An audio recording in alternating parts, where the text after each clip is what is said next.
edition of Voice of the Diaspora.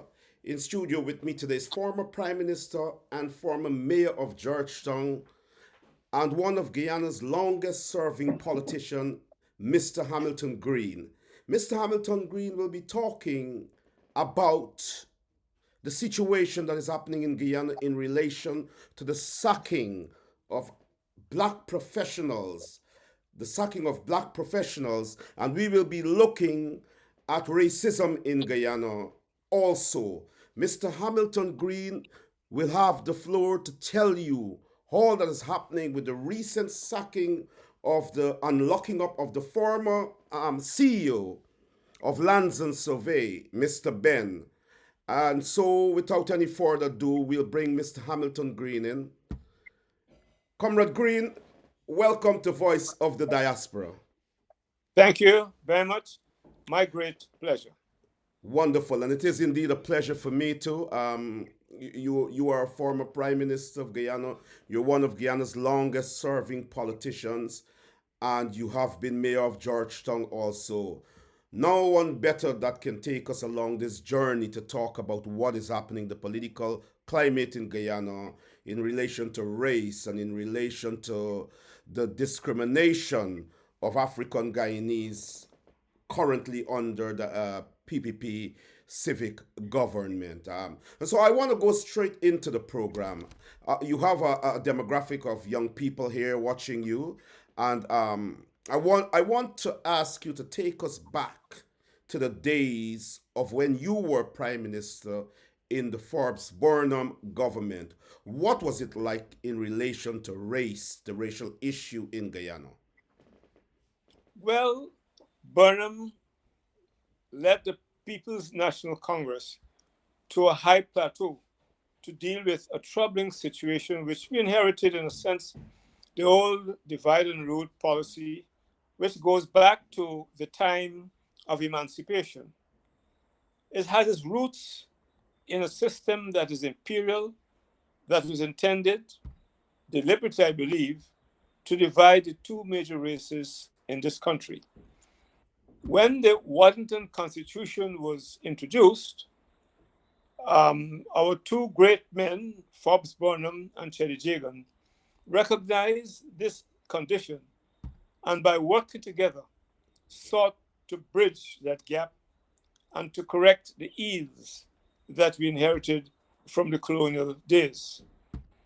In 1952-53, it was clear that Cheddi Jagan, because of his interest in the sugar industry, had the support of a substantial portion of the rural population, which in the context of our history translated to a majority of Indo-Guyanese. Forbes Burnham, brilliant man, also had support mainly in the urban centers, which in terms of our culture translated to the majority of Afro-Guyanese. They got together in 1953. Burnham was the chairman of the People's Progressive Party, and the other four ministers, as a result of the elections in 1953, were Ashton Chase, still alive, Sidney King, now better known as Iyusi Kwayana, Dr. J.P. Lachman Singh, and Jaina Ryan Singh. They constituted a sort of indication that we must go together as one people. And at that time, there were no racial problems, and they moved together. But mischief was afoot.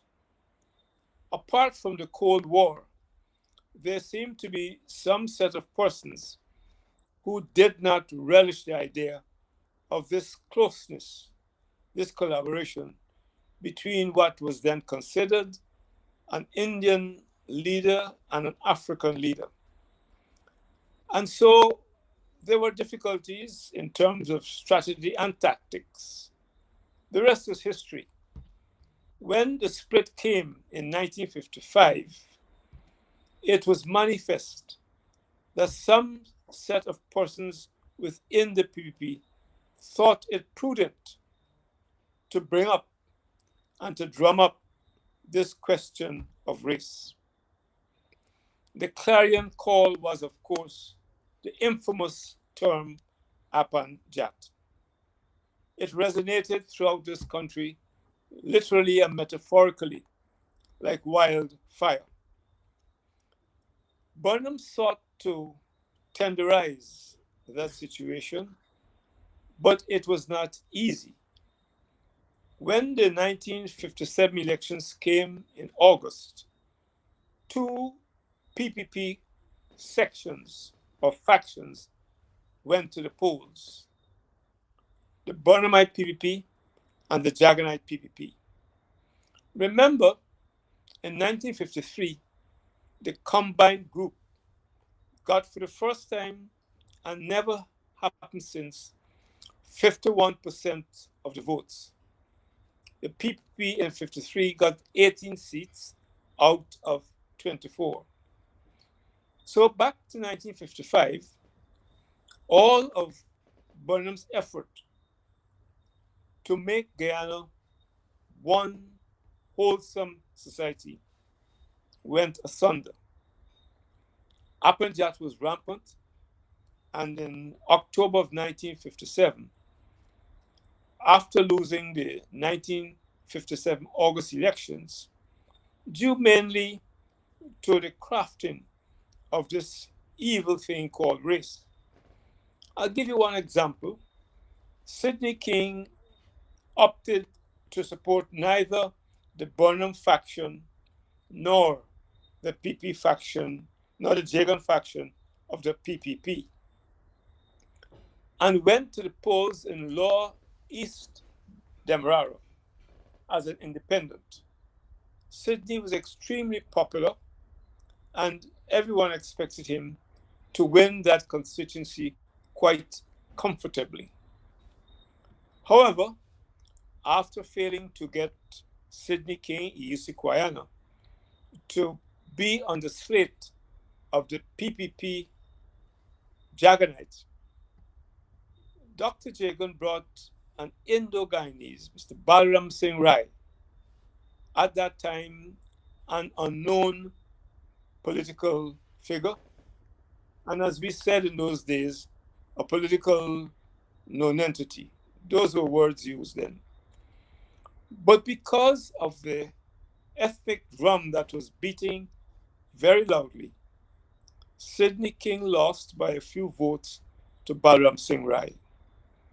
And that represents one of the tragic moments of Guyana's history. But we can fast track 1957, 1961, problems again. Dr. Jagan, because of the excellent constituency first past the post system, went to elections in 1961 with the understanding that whoever won those elections, the British will take us straight onto independence. But by then, the race question became very, very pronounced. And again, the rest is history. 1961 came, and Jagan's obsession then was to get independence. But the then PNC took account of the polarization of our society and felt that it was inappropriate to, in fact, give one ethnic group independence in a polarized, racially charged society.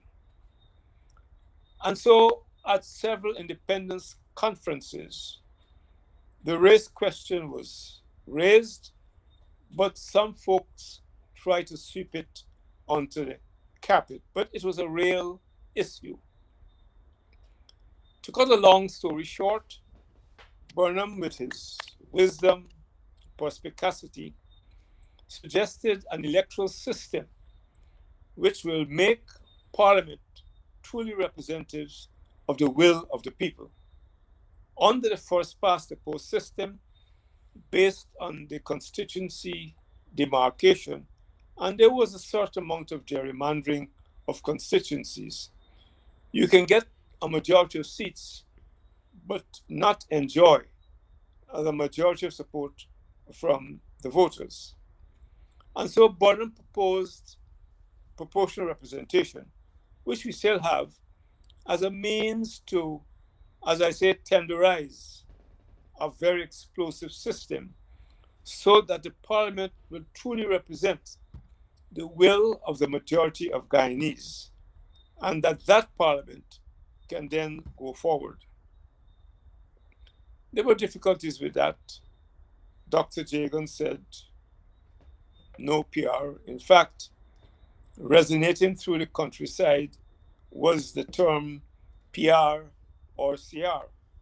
Well, I can't tell you what CR meant then, but those of us who understand our language will know what it meant. The C meant cut, and the other represents a certain term which is inappropriate for me to use on this program.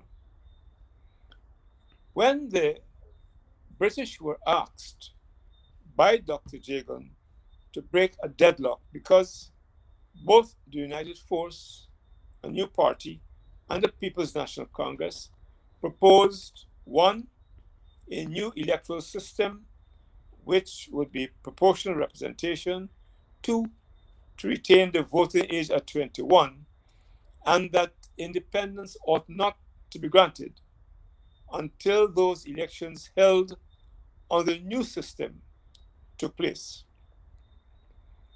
The two sides could not agree. And the British warned both leaders that unless they can find some accommodation, they'll be held responsible for delaying the setting and granting of independence. We knew that independence was the main prize. Dr. Jagan, in his wisdom, turned to the British and said, look, you break the deadlock, I'll abide by your decision. Burnham all the while insisted that if we could not agree at a conference, let's go back and hold a plebiscite. I think the PP were unwilling to abide by the consequence of a plebiscite and therefore placed their faith in the hands of the British. The result was elections before independence under the PR system and a retention of the voting age at 21. Dr. Jagan came back furious, angry, and threatened at that time a hurricane of protests. The use of the word hurricane is not whimsical nor by accident. Around that same time, there were very ravishing hurricanes in the Caribbean. So, for all of us, a hurricane of protests meant or translated into violence. The rest, of course, is history. The first coalition was formed in 1964 when Dr. Jagan refused to resign, even though he was cautioned by the British that Burnham and De Geer agreed to combine their support, which constituted a majority, and that they should manage the affairs of the country until independence was granted. Dr. Jagan refused to give up office, and with British troops here, an order in council was made to request Dr. Jagan to step aside. So you see, step aside is not a term that is of recent vintage. When Burnham-led coalition got office in 1964, we moved straight and got independence in 1966. Burnham did the following. We went to all of the villages where there were violence and sought to get the Afro and Indo-Guyanese workers and people to work together, to bridge the divide. The most famous, if I can use the term, success was at Leonora, which was a hotbed. We got the Indo-Guyanese of Lenora and the Afro-Guyanese in the contiguous villages to work together to build schools, health centers, and even police stations. Later on, Burnham did what the British did not accept. He recognized the importance of the Indo-Guyanese community and for the first time made two prominent Hindu festivals as public holidays, unprecedented in the Commonwealth. And the two major Muslim festivals were made public holidays. Again, a first in the Commonwealth. To answer your question, therefore, Burnham sought to ensure that we produce a society where we got rid of this nasty thing called race. And throughout the administration, he sought to bring on board Indo-Guyanese of quality who are prepared to serve in the interest of the public. And that continued throughout the regime of Lyndon Forbes Sampson Burnham. But in all this, I suspect there were persons who did not relish the idea of this harmony which some was sought to produce. It has to do with politics and figures. During the 50s and 60s and early 70s, demographics were very simple. The Indo-Guyanese constituted a majority, and therefore those persons who drummed up and beat the drum of race did so more not out of a cultural position, but out of the fact that they were trying to mobilize a majority for their own purposes. That, in essence, draws a very broad and quick brush about this troublesome question of race. We hope that as we got the Republican status, that wiser counsels will prevail. That did not happen, and we see it manifest itself even today, 50 odd years after independence, of people using race as a weapon, as a sword, like the sword of Damocles, over the heads of the collective population of the Cooperative Republic of Guyana. That answers your question very briefly, and if there are other questions you wish to pose, I'm here to respond. I can sit here and listen to you all night. I didn't even want you to stop. It is so articulate and eloquent, and I think, it's very simple language but profound, and I am absolutely sure that the young people understand everything you have said. But I want you to touch a bit more because what you have pointed out there, in essence, for the young people watching, the ordinary young man and woman out there that are creating this revolution today, is the fact that you have pointed out, in essence, that race was before independence. It was within the political realm in the struggle for independence, and Mr. Jagan would have played, initially that role in what we're faced with today. If I am correct in saying that, there is in the context of those early years, there is a charge, and you did say that the PPP had a majority in terms of Indians, or you said that there were more Indians in Guyana, and that Mr. Jagan probably would have felt that they had the right to rule. In simple language, the PPP continues to this day to level a charge against the Burnham administration, the Burnham government, that they would have rigged every election to stay in office. And I really want you to touch on that because I believe this is a mantra that is, is being peddled to this day, and it has associated African Guyanese to rigging as it is being said today. But I want you to take us down that road for a few minutes.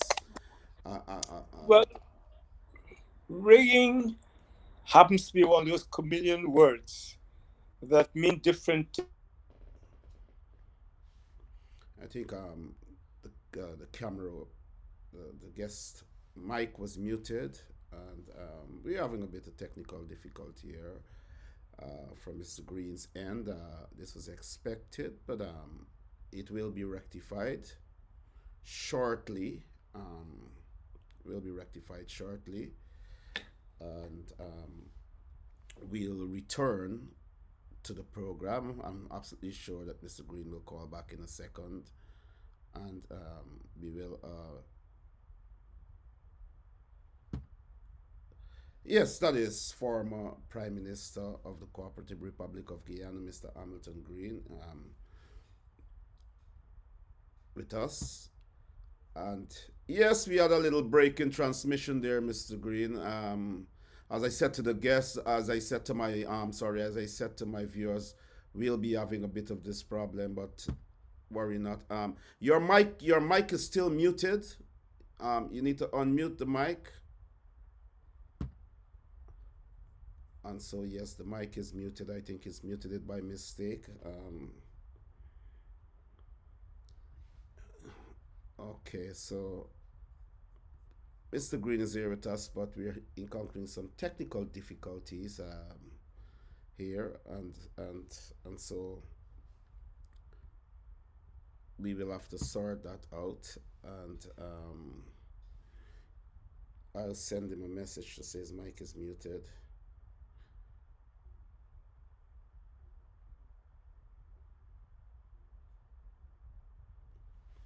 So you're here on Voice of the Diaspora today. In studio with me is Mr. Hamilton Green, former Prime Minister and former Mayor of Georgetown. And thank you guys who were commenting. Of course, we were encountering some technical difficulties from Mr. Green's end. His mic is muted, and I'm absolutely sure he's going to call back. And so let me see if I can contact them, and let us get the ball rolling. Okay. Yeah, the mic was muted just now. The mic was muted, and so yes, reconnect and let us continue. Thank you. Okay. Yes, Hamilton Green, Mr. Hamilton Green, a former Prime Minister and a past Mayor of Georgetown, here with us on Voice of the Diaspora, and we'll be talking about race in Guyana. We'll be talking about the discrimination against African Guyanese professionals,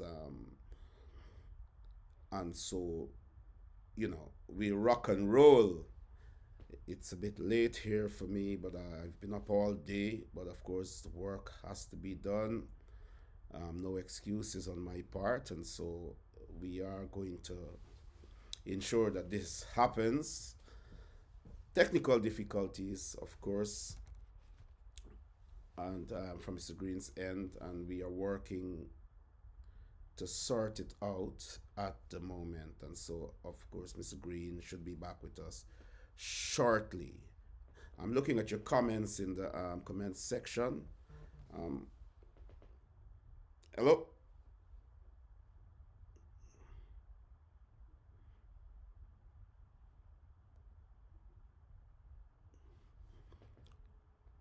Yes, you're tuned into Voice of the Diaspora. Yes, can you please call back the link? I think I didn't get that. Okay, okay. Yes, so there's a bit of issues at Mr. Green's end, but these things do happen. Let me go to a. As of course, the topic tonight is the locking up of Mr. Trevor Benn, the former CEO of NISIL, I think it is, and I think that that is enough. I think Guyanese are now fed up of the direction the PPP is going in terms of the harassment and abuse of power in relation to the sacking of black professionals in Guyana under the PPP, under this PPP government. And so I think even the opposition leader is becoming a bit firm, even if it's only in words at the moment. We are hearing some songs and some movement on the ground, and hopefully shortly something will happen to say to the PPP that enough is enough. But let's go to this clip um, and hear what the leader of the opposition has to say. Get everybody to come in, but you can offer your statements now. Well, a few minutes ago, I visited with Mr. Trevor Benn, who was arrested by the police yesterday on what I will call a trumped-up charge. I visited Mr. Benn and offered our full support to him and his family. Mr. Benn is in good spirit because he's confident that the police investigation so far, and I'm confident that even the investigations going forward, that they will find nothing. This is pure, outright harassment. And it comes on the heels of statements that were made by Barra Jaglio since 2019 that he will go after Benn for any actions which he took as the commissioner of the Guyana Lands and Surveys Commission. So this is expected. This is what he said he's going to do. And so this is nothing but any police investigation. This is pure, outright political harassment of Mr. Benn. And it is come after a long series of harassment of several other public servants who are actually carrying out their duties. But this is not going to end well. It is not going to end well because I believe the Guyanese people have had enough of this kind of harassment, and with people saying, oh, please do not make it political. Whether you like it or not, it is a political action. And therefore, it requires a political response. And I am saying that there will be a political response to this. Yeah. That's what I'm saying. That's the leader of the opposition there, Mr. Joseph Harmon, saying that there will be a political response to this. I think he's alluded that Mr. Jagdeo is behind this, and he's saying that this would have to be addressed in a condign way this time around. In essence, he's saying serious action would be taken, and we await to see what that action is, or those actions are. Here on Voice of the Diaspora, you with your host Norman Brown, and in studio Mr. Hamilton Green, who's experiencing some technical difficulties at his hand, and it's very unfortunate because the program was kicking, so to speak. Mr. Green was being very, very articulate in his deliberations, talking about how it all started, even before independence, where the race issue would have emerged, and Mr. Jagan's involvement, and so on, and how Mr. Burnham would have dealt with it. And so we are going to try to get Mr. Green back on. Let me try contacting them again by phone. But please be patient and bear with us. These things do happen. And so, but it is unfortunate that the PPP would have returned to office in August and would be behaving in this manner. One would have expected that it would have been a gradual thing in which the creeping tentacles of dictatorship would have been, But it is clear that the haste in which they are moving, that if they're not countered in a very serious way, I think that we will be facing worse than we would have faced over the 23 years of the PPP's dictatorship, that so many African Guyanese died and at the hands of extrajudicial killings and so on, and therefore it is important that the opposition is strengthened. It is strengthened with the right leadership to confront these hegemonic manifestations and to ensure that the party is strengthened and its support base is ready and energized to actually take the party into another victory. Of course, the party served one term the last time, and the elections are still in dispute, but the PPP is ruling at the moment, and so I think we are getting some serious problems with getting Mr. Green to come back on.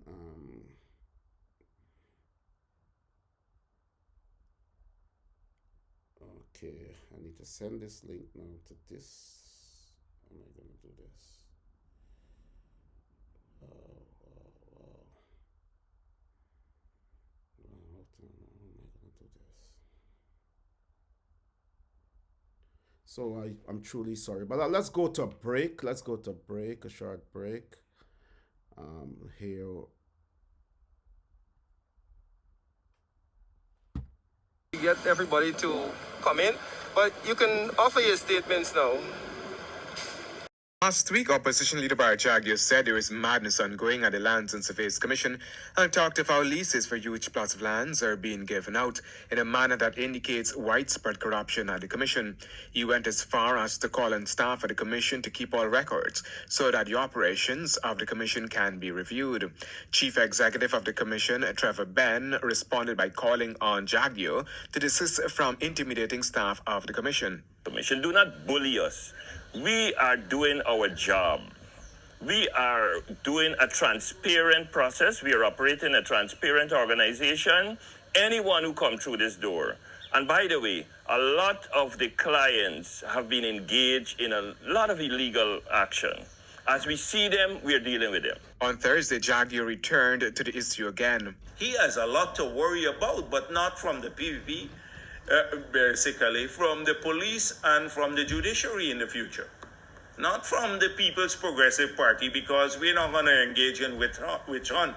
But we made it clear all the wickedness that is going on now, the transfer of large tracts of land to rich people and a lot of top APNU officials. Jagdeo is threatening that wrongdoings at the commission will not go unpunished or uninvestigated. But according to the commissioner, the commission is continuously working to correct a string of wrongdoings committed in the past. So, for example, we have a person coming to us with a lease issued by this office before my time. And so we have Mr. Hamilton Green back here with us. Let me add him. Welcome back, Mr. Green. I know we having these little technical difficulties, but you're perfect there now. The viewers understand, and so we were talking about the issue that the PPP is leveling. That charge that they're leveling against the Burnham's government, the then Burnham's government, about rigging and so on. Let me say first that rigging is not new and not new an experience in Guyana. In 1961, after the elections, because of strange happenings, the PNC brought 6 election petitions. One was successful, and of course, the judge ruled that a by-election be held. The PP never facilitated those by-elections. But after then, what happened is that many Indo-Guyanese were prepared to cross the floor, so to speak, and support the PNC because of our programs of self-help, housing, which they benefited from But many of them, fearful of their kith and kin in certain communities, did not even want to be seen going to the polling place. As a result, we worked very hard from the Secretariat, and at that time, we made optimum use of the existing legal and constitutional provisions, particularly one which was proxy, so that anyone in your same area could give a proxy to someone else to vote for you on election day. It was a lot of hard work. We had to go through lists meticulously, approach people, but it was work that we did. So a lot of people voted for the party via the proxy means because they were afraid. Remember, the late 60s and 70s were very charged with racial tones.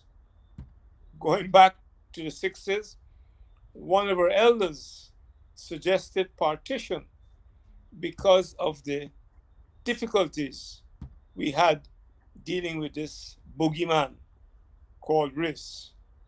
So, in essence, we made optimum use of the existing legal and constitutional provision, and by dint of hard work, going through lists with a fine teeth comb, we were able to bring off some massive successes.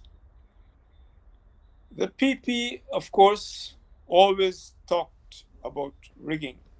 It is their popular term, it's a term of art for them, forgetting what happened in 92 and 97, where the elections were clearly not fairly conducted. So that this question is an evolved one. Those who lived through that period will understand exactly what happened.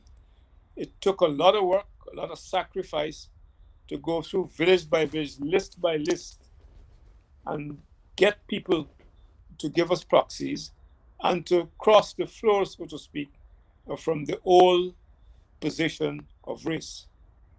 It is my view that the majority of Indo and Afro Guyanese wanted since then to shift away from this difficulty we have, or that we had and still have, of racial voting, which erupts particularly at election time.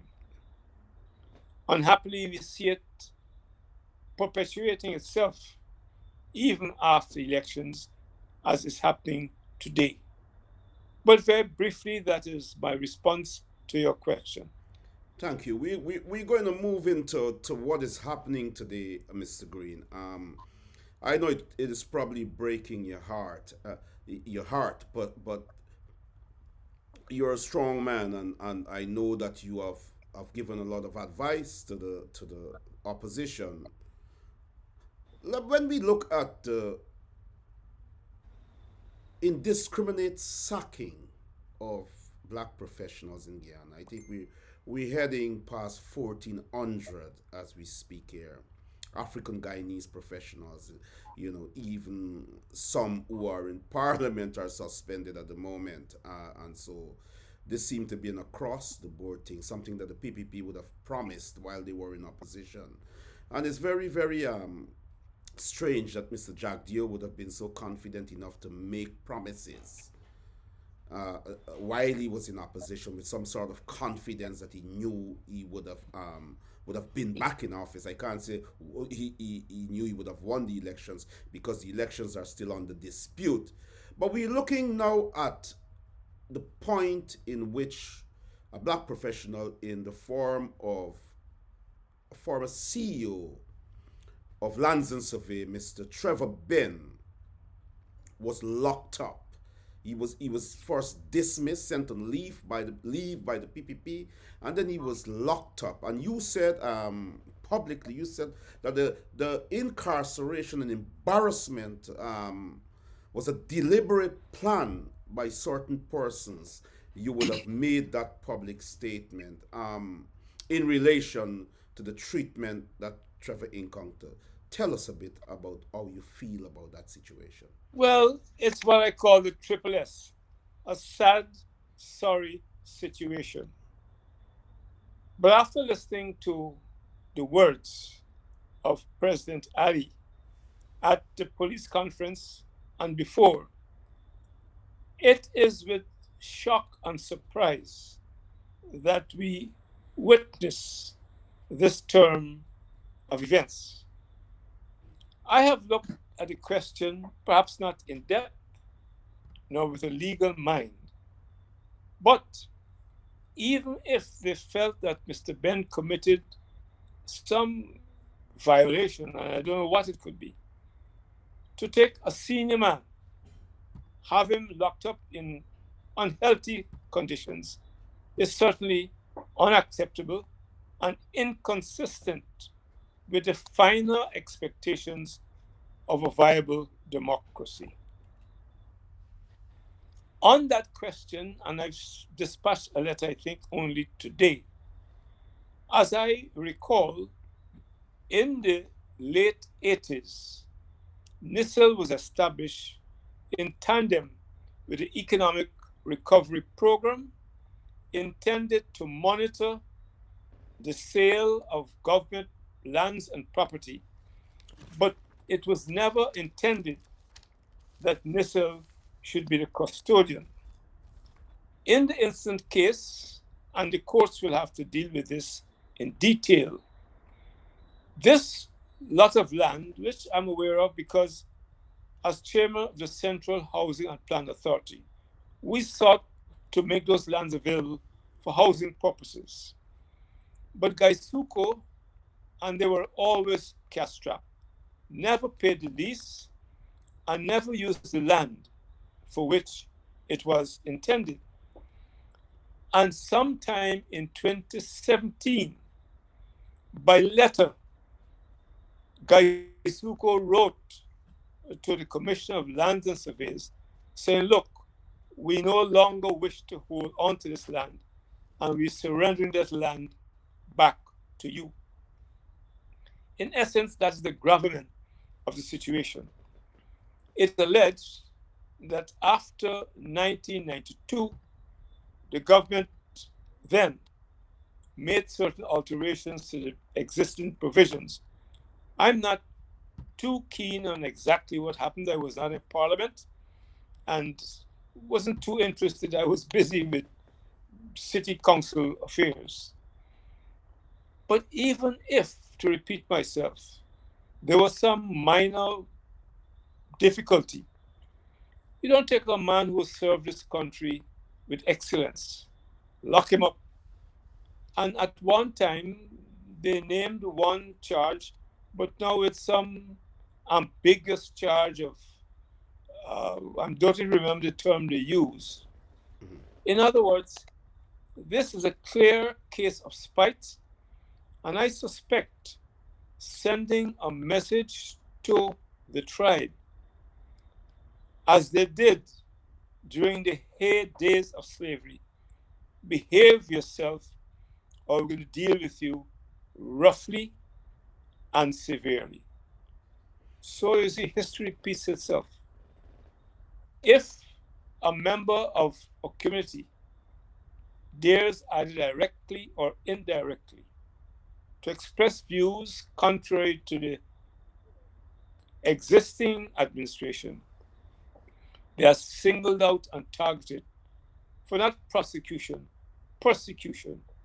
And this is what appears to be evident today, 2021. Wow. I wanted to ask you this question quickly, tying into to this topic and what you have just said there. I had Mr. Freddie Kissoon, who is a very popular columnist, and he's also been an activist for a very, very long time. And I do recall Mr. Kissoon under the PPP's hegemonic rule and in the height of the PPP's dictatorship. He would have stood up with African Guyanese and fought valiantly and so on, to see change. And so, I often include him because it's only fair. And, he worked and he suffered, and at the hands of the PPP, who felt he had betrayed Indo-Guyanese. Today, Freddie Kissoon is saying different things, and he's claiming he's justified in saying that. One of the things he has said is that when we look at the sacking of African Guyanese, in one of his columns, he said that recently, when we look at the sacking of the public service is 90 something percent African Guyanese. And so if they would have, had these infractions and so on, then it can't be considered race because it's 90 something percent African Guyanese. How do you respond? And he also said in his column that he has never responded or written in relation to the things you have been saying in terms of defending rigging, because he feels that you're not persuasive amongst young people in Guyana anymore. How do you respond to him? Well, Freddie, writes often, and perhaps that's his problem. Freddie, in fact, is a kind of journalistic maverick. And I regard him as my friend and sometimes sympathize with him having to write a column every day that he may slip off the page of rationality. Excellent writer, I said so publicly. But Freddie has a problem. Once you disagree with Freddie, you are then put under his microscope for verbal assault. That is his personality, and perhaps that is his strength. But you talk about young people. I meet young and old almost on a daily basis. And Freddie column is still popular. But I think because he's wandered so much and said so many things about his former political grouping that I doubt whether he's now being taken very seriously. The young people of this country are looking for change. They're looking for a new relationship among the Afro and Indo-Guyanese and in Guyana itself. They want to see a return to the days when there are cultural things which bind us together and not separate us. And that is what we should be concentrating on today. There is no doubt that things are happening which are very, very unpleasant. Look, today I read in the papers Mr. Vishram recalling 1992 October elections and talked about mobs in Georgetown. Fortunately, the military officer in charge of that unit in Georgetown, Mr. Lieutenant Saul, dispatched a letter today, and I hope it is published, pointing out the absurdity of this contention that there were mobs rioting in Georgetown. I've also sent a letter pointing out this fact, that it's a day for me of infamy. I'll never forget that day. I went to cast my ballot with my wife early on the morning.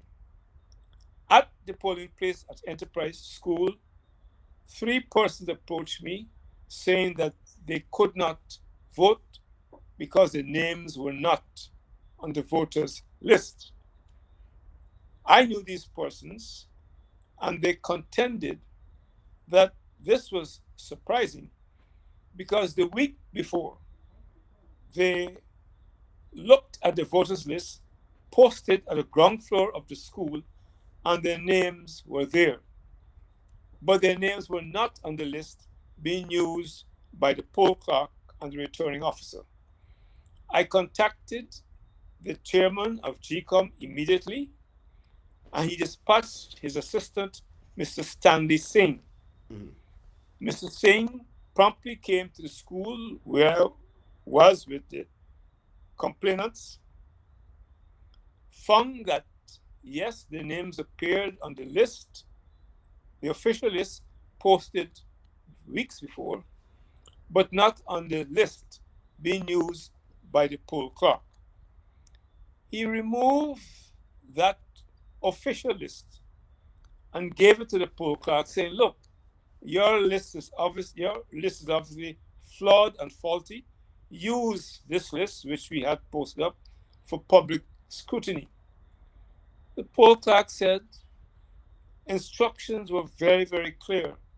Use only the list supplied to us during the course of the night. This experience repeated itself in several parts of Georgetown and the East Coast. In fact, in parts of West Demerara, the list arrived minutes after the opening of polls. It was then abundantly clear that those lists were deliberately doctored and, I believe, intended to satisfy the wishes of a certain set of people, which ensured that the PNC in office was not returned to So office. are you saying that, I give this example of my personal experience. okay? Are you saying that the PPP rigged the 1992 elections? I couldn't say the PP rigged it. It certainly was rigged. It certainly was rigged. But Because I want, remember, Mhm. in the circumstance of Guyana, the forces sometimes are beyond the established political parties. Parties, okay. And It's- one has to be very careful in making these allegations because they're power brokers, as has been the case after slavery, to control Guyana. It seems like it's deja vu. It has been deja vu in 2020 within that particular context. But I really, and let me say this to you, and I mean it. Having the opportunity to ask you this question now is like a dream come true for me as a young man growing up. I can recall running barefooted to buy papers for my dad. I talking about like I was like about 8 or 9, and you would be on the front page, Prime Minister Hamilton Green, and so on. And you were a household name and a very very popular name, and it's like a dream come true having you talking to me now, sitting there talking to me, and I really really am elated by this factor. Many persons that I would have sat down and talk in relation to politics, talk about politics, sorry, would have said to me that had Hamilton Green assumed the presidency after the death of Forbes Burnham, Guyana would have been a different place. African Guyanese would not have suffered the fate they would have suffered after 1992. And I want to say to you that we suffered tremendously when the PPP would have assumed office in 1992 and spent about 23 years in power.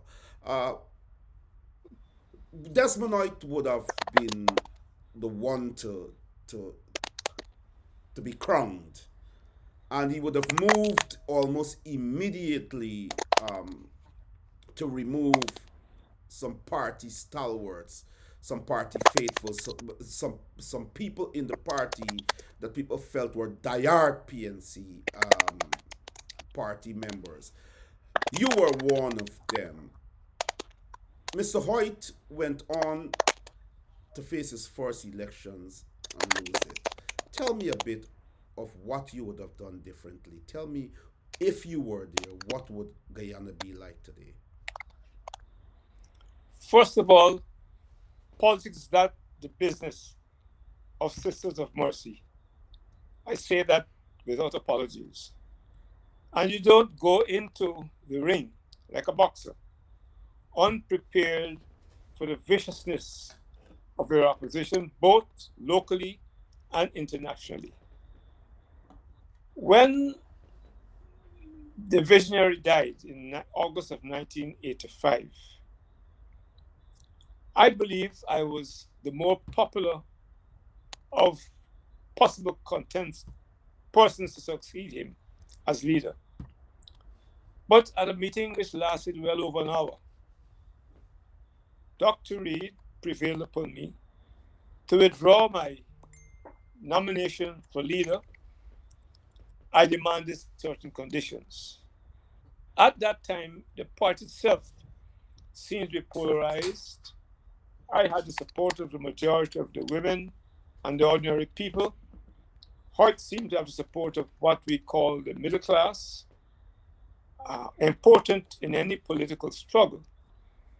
And I did not want to see the party broken up in two. And therefore, we went to the Congress, we held hands, and that, I suspect, must have been a mistake I made. My friends have always criticized me for being so compliant in the interest of party unity. To answer your question, what I would have done differently? First, I would have attempted, as I did even before Burnham's demise, to find a modus vivendi with the People's Progressive Party, but in particular, Dr. Jagan. There were secret talks. The problem is that every time a proposal was made to Chetty Jagan, somebody who I discovered never trusted Burnham, they felt he was too bright, came back and said if the two men or the group that we were working with secretly said that this thing was painted in brown, it was really red. And so those efforts were derailed. After Burnham's demise, Joy brought Chetty to my home in an effort to rekindle that attempt of bringing the people of this country together. Burnham recognized before his passing that whatever may be the circumstances, unless we can find that imagery which existed in 1953 of a strong Afro and a strong Indo leader working together, we are unlikely to overcome the travesty, the trauma of our own colonial history. And to me, fate has a strange way of turning things out. You recall that during the administration of Desmond Hoyt, he was nicknamed Desmond Passad for a number of good reasons. Maybe he was well intentioned, but sometimes one has to ensure that the ship that you're on remains safe out of troubled water. Wonderful. Look, we're winding down now. I know, that our viewers would want you to stay all night, but we're going to wind down now. But I have to ask you about two more questions in relation to the politics of today. But before I ask you those questions, I want to go to a clip for my viewers to hear you speaking to Mark Benshop on the Mark Benshop show before the PPP would have assumed office in August. Mr. Green, let's say His Excellency President David Arthur Granger is listening to this program right now. What would be your message to him, sir? I'll say, my young brother David, remain calm, remain optimistic. You've got to be optimistic. But I say this, be prepared, if it is another few days or weeks, to take a massive, it may be unpopular in certain quarters, a massive step forward to take us out of this confused environment, and for the sake of your children and our children and their children, do what is necessary. Put aside the Constitution, put aside the laws. You are, at this moment, and we hope for a long time, Commander-in-Chief. Take action so that your people, our people, the people of Guyana, will honor you no matter what it costs. And let me say for him, great men have always been criticized by outsiders. You're in charge of us. We have great faith in your statesmanship. Take us forward. Take us over the mountaintop so we can get a new life. That's my message to him. Yes, in July 2020, you on Straight Up, Mark Benshop, Straight Up program, you would have advised Mr. Granger to put aside the Constitution, do whatever is necessary to take us over the mountain top. You understand? There would always be other forces, external forces who would want to intervene and so on. But put your people first. Put your people first. In essence, that's what you said. I want before you comment on that, because I want to tie in everything so you can answer them and then we'll wrap up. Today, it has to be nuances. Go ahead. Yes, today we are faced with a dilemma in terms of the party supporters calling for Mr. Granger to step down as the party leader. The supporters are now saying that they want vibrant leadership, and they have identified, Mr. Aubrey Norton and so on, and they want the involvement of younger leaders in the party, cadres who would be robust enough to re-energize the party and set the fire burning so that we can contest another election and win, and even then to face the PPP in a very serious way. They're saying that Mr. Granger is not that person any longer. They're saying that even in the situation that is happening on the ground in terms of African Guyanese professionals being, discriminated against and treated, as you said, in an embarrassing way, and so on, that Mr. Granger is very, very quiet. Do you believe that it is time in the 21st century for the party to change the way it does business at Congress and within the hierarchy of the party, which many think it's a socialist sort of model, which would have been good for that era in the struggle back then? But now it is a modern world. Young people are very clued up to what is happening. And a group of supporters would have called today for the removal of Mr. Granger. They said he's inept in a sense. I want to ask you, what would you say about this? What do you suggest should be the forward thrust of the party almost immediately? Congress is supposed to be next month. What is your advice? Of course, your advice that you would have offered Mr. Granger in July 2020 was ignored, I would say. And, the rest is history at the moment. We are now faced with a PPP that seem more desperate and more vindictive than the PPP of 23 years, because they would have gradually moved in over the 23 years to the point they would have gotten to in our oppression. But from August to now, we are seeing manifestations that are quick and nasty, so to speak. And so within that context, I want you to talk to the viewers tonight, because your words, and I want you to talk to young people tonight, because your words, I am sure, will be carried. Well, first, I believe that Mr. Granger ought to be given an opportunity to say something to his supporters and the nation. Some of us have taken initiative communicated with him and at the moment await a response.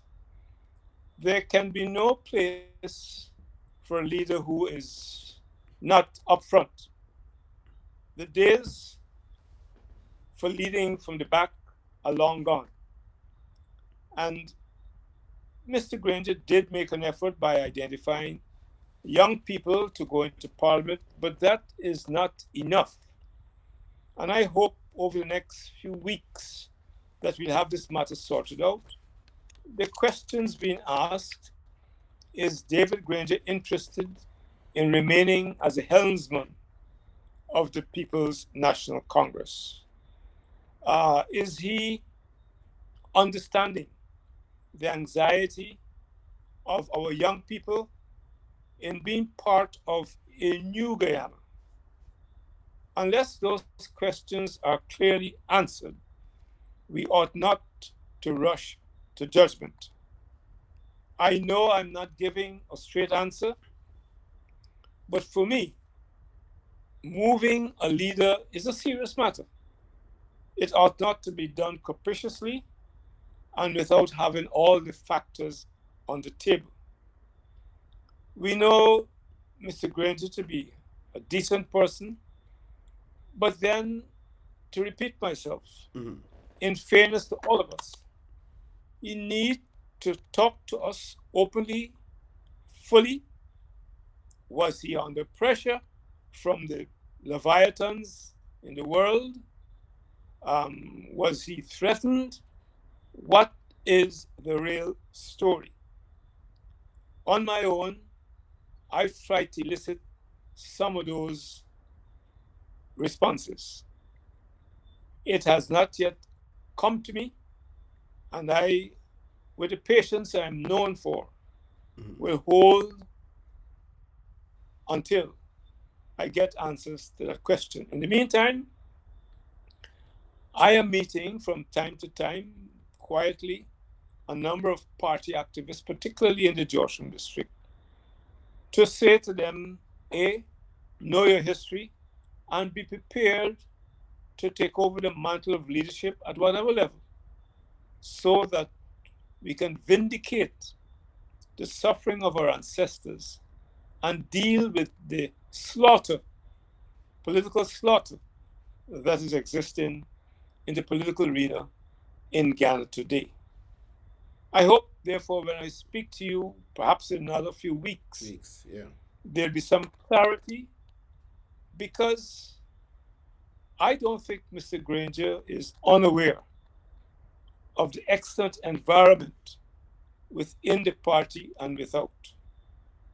And it is no secret, I've said so to many persons, there must be some good reason, and I say good deliberately, where in Parliament, as far as the People's National Congress is concerned, the leader is not in Parliament. The chairman is not in Parliament. The general secretary is not in Parliament. The treasurer is not in Parliament. A vice chairman is not in Parliament. There must be some plausible reason for this unusual development. And until I get clear answers, I am reluctant to pontificate on a very sensitive matter. And to repeat myself, we need to give David Granger an opportunity to come and tell us, as the old people say, what is the whole story. Before I stop, you know, oil available, as we've seen in many African, Asian, Latin American countries, the stakes are so high, it is beyond the comprehension of many ordinary people. We talk about real money, you know. Who are the actors? Who are the people behind the puppets manipulating things? I don't have the answers. I don't know enough of the movements in the international field. Look, we have the Venezuelan problem. What's the real story? and let us wait and get some clarity But you were saying, and before we make you are saying, let us wait. But I pronouncements. want to ask you if you are willing to make a direct, because people have been waiting for Mr. Granger to come forward for a long time to say something. He hasn't been saying anything, and there seemed to be a penchant of not wanting to say anything because even as a president, he was very averse to even doing press conferences and so on, which was to the ire of a lot of his supporters. The boat has sailed to some extent in relation to the supporters, and they're saying that we need change at the moment. But I want to know if you were saying let us await Mr. Granger to tell us whatever. Would you go further to say or to call on Mr. Granger over a given time to come and speak to the Guyanese people and let them know what is happening? Well, there are few secrets in Guyana today. I have written to him pointing out the concerns of the members, making some suggestions, because there is the other half of the story, Mhm. whether some people did put their best foot forward after 2015. But I repeat, I've written to him as an elder and someone who's been in the hustling since 1953, Mhm. and I await a response. If after a certain time there is no response, we'll all have to arrive at some set of conclusions. Hamilton Green, thank you for being on this program. I'm hoping in a few weeks' time that I can have yourself, UC Guyana together in this program. Yourself, UC Guyana, perhaps former Prime Minister Moses Nagamutu, to continue the conversation on politics. I'm looking forward to that in a few weeks' time. But I want to say how elated I am to have you on this program. I have to ask you a very brief question before we close, and we're closing definitely now.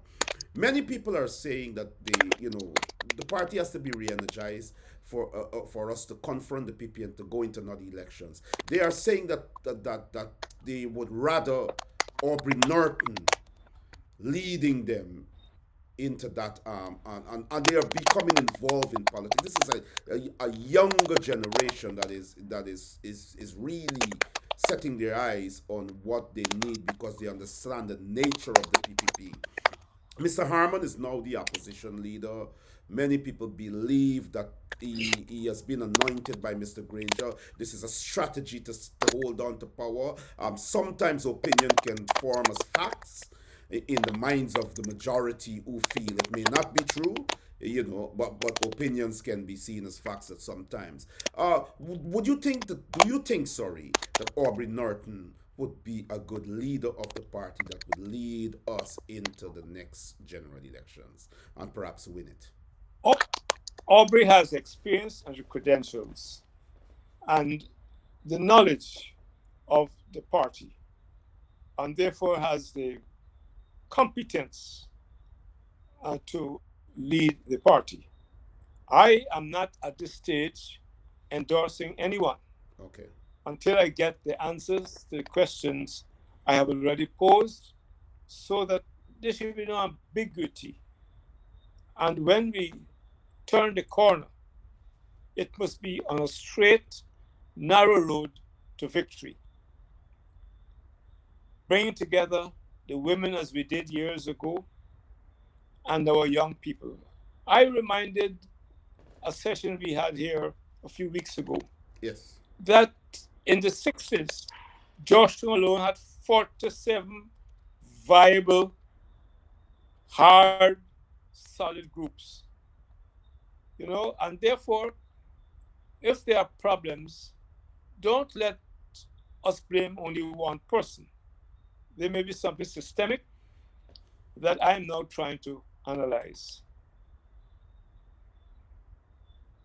Hamilton Green, it is a pleasure. It has been a pleasure. Words are inadequate to express. I feel as if I'm sitting here in a dream and that I would wake up and said, well, you know what? Hamilton Green wasn't next to me on a program that I'm hosting. But I want to thank you very much for taking the time out, and we will definitely have you back again. Until that time, take good care of yourself and keep the fight. Keep up the good fight. Your writings are being read by us, and today you have been introduced to a young demographic. A young demographic, and I'm sure my good friend Freddie, and he is my good friend, will no longer be able to say that Hamilton Green would not, be persuasive among young people because you have been on this program. And so, thank you very much for being here, and do have a pleasant evening. My pleasure. May I thank my wife for being my super technician and also keeping me in good physical health, because for me, Aluta continues, the struggle continues. Aluta continue, and thank her for me also in doing the good work to make this show possible. Thank you very much, guys, and until then, stay safe, stay COVID free. Have a blessed evening.